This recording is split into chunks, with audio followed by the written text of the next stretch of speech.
পেয়েছি নাকি আল্লাহর দয়ায়? আমরা যা পেয়েছি, আমাদের যা আছে, একটাও আমাদের অর্জন নয়, সবকিছুই হচ্ছে রব্বুল আলামিনের দয়া। আর দয়া পাইলে শুকরিয়া করতে হয়, বুক ফুলায় কথা বলার অধিকার নাই। সেজন্যই তো রব বলে, তুই যে অহংকার করিস, তোর আছে কি বান্দা?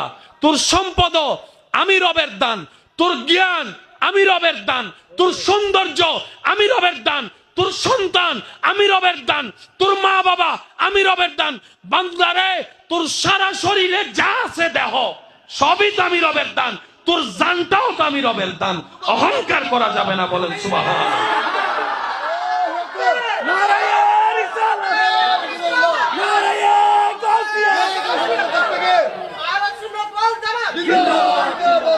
এবার বুঝতে পেরেছেন কেন অহংকার পতনের মূল?